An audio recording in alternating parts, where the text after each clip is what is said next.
Okay, folks, it's the night after Halloween Havoc as we start on the road to Mayhem and further on to Starrcade, so let's go in with WCW Nitro here for WCW 2002. So we start off on the pre-show here live from Vegas at the Orleans Arena, where we've got Blitzkrieg, Jason Jett, and Yang defeating Cash, Eel Skipper, and Romeo in 1308, when Jett pinned Romeo by pinfall with a crash landing, 59C, just a match to get some people, some ring time, since the main show is going to be a little crowded with the Mayhem Tournament. So yeah, everybody did pretty well. Cash got a 64, so yeah. Honestly, I'm probably under pushing Cash at the moment, but what can you do? And in our other pre-show match to get people some in-ring time, we've got... Oh, I didn't even realize I was doing this. Okay, that's funny. Is Ric Flair, Scott Steiner, and Billy Kidman going over AJ Styles and Palumbo and O'Hare in 1456 when Ric Flair pinned AJ Styles by pinfall. This gets an 81B. Yeah, so this is like completely awesome, but I sort of expected it to be. And yeah, everybody does real well. And yeah, so then we move on to the main show. So basically we have Bischoff opening the show. He's explaining the Mayhem Tournament, where basically it's a 24-man tournament that will end with a 3-way ladder match at Mayhem, and the winner will be able to call their shot for a title shot at any time. Now, it's going to be slightly different from Money in the Bank in that you can't... basically, it's basically like Money in the Bank, give or take. Bischoff goes over that. He shows the brackets, and yeah, that's basically it. So this gets an 80B and basically opens the show. We show the tournament brackets, announcers go over them, and then we go to the first then we go to the next thing, which is the first match of the tournament, where we have Rey Jr. defeating Lance Storm in 9:29 rather, with a fast roll-up. Basically, Storm is cocky, maybe going for the Katie Maple Leaf. Rey gets the roll-up, gets the pin, 78B, really good match, because these are two really good people. And then, after that 78B, Rey Jr. celebrates while Storm freaks out on the inside of the ring, because he believes he's the best, wrestler in the world, and he just got pinned by Rey Jr. And this gets a 74B-. Not bad. Next up, we have the Deadpool that are in the graveyard. Morningstar has a cruiserweight title.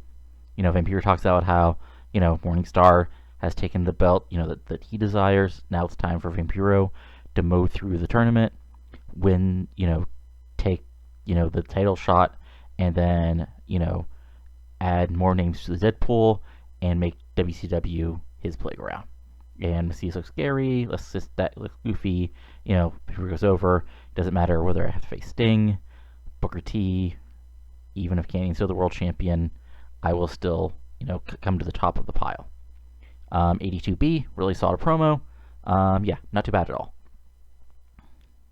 Then we've got basically a Jarrett Rhodes showdown before their tournament match.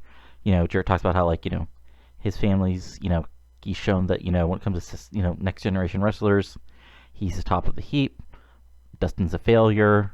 He's getting beat up by random scary dudes and some, cocky guy with a new girlfriend. Meanwhile, Jeff Jarrett, WCW World Tag Team Champion, Rhodes comes out, just punches him, and the match is on. 73B-. And in the actual match, Jeff Jarrett defeats Dustin Rhodes by pinfall in 8:43 with a stroke. So I put this as clean because it's mostly clean. Jeff Jarrett cheats a little, obviously, but Jarrett hits the stroke at the end of the day and gets the pinfall victory. 76B-.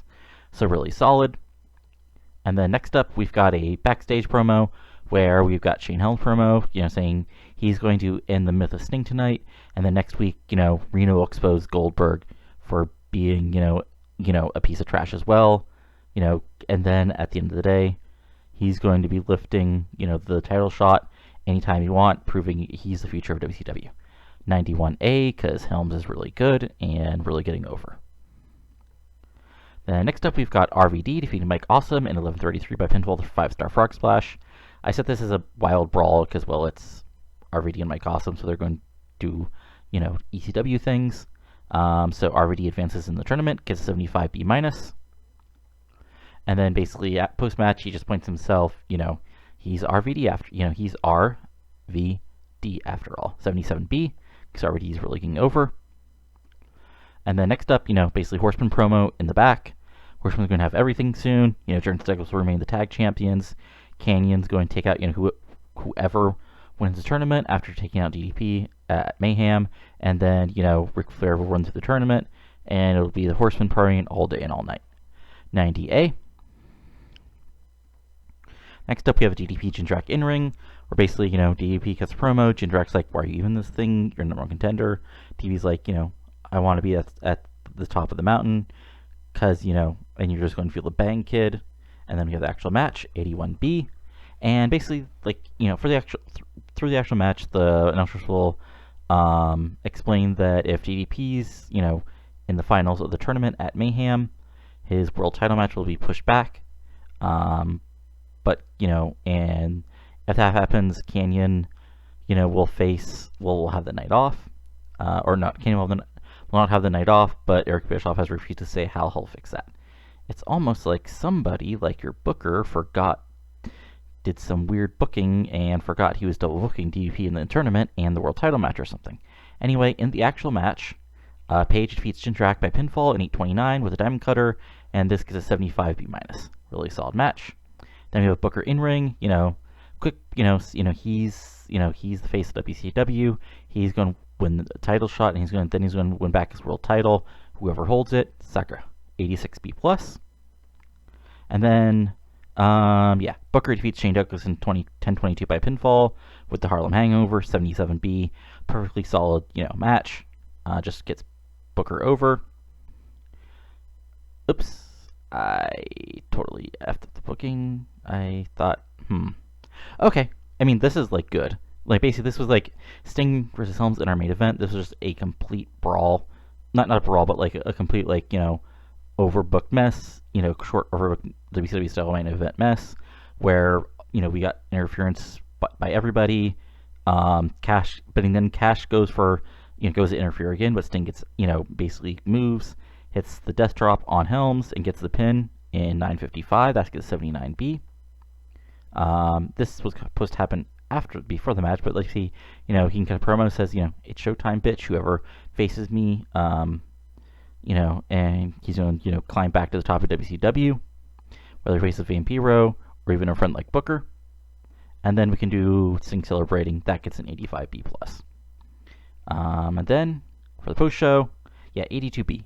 Not the great shows we've been having, but a really solid show, especially considering we had to have so many matches involving folks. So that's it for now. So that was this week. Next week will be the other half of the first round. Then, the third and fourth weeks heading up to Mayhem will be the rest of the tournament.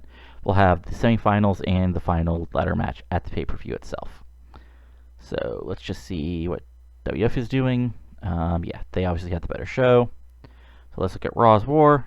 Okay, so we had Triple H defeating Bradshaw, Jeff Hardy, and Austin in a four-way, getting 96. And Kurt Angle defeating Crash Holly, and some other stuff. Okay. Any interesting mail? Nope. Okay. Steiner doesn't like Lestat. Okay. I mean, he's not wrong, but who cares? So getting decent. Okay. Anyway, that's all for now. So as far as, because Saturday nights might involve some actual angle advancement, if anything interesting happens on that, I'll show you guys on the actual show. But I'm not doing any separate videos for it anyway. That's all for now. So if you're enjoying this, go ahead and give it a like. Comment on what you're liking and not liking, and, go and subscribe to the channel if you want more of these videos as we head towards 2020 and, or I would say head, into 2020 and towards a new version of TEW. Anyway, that's all for now. See ya. Adios.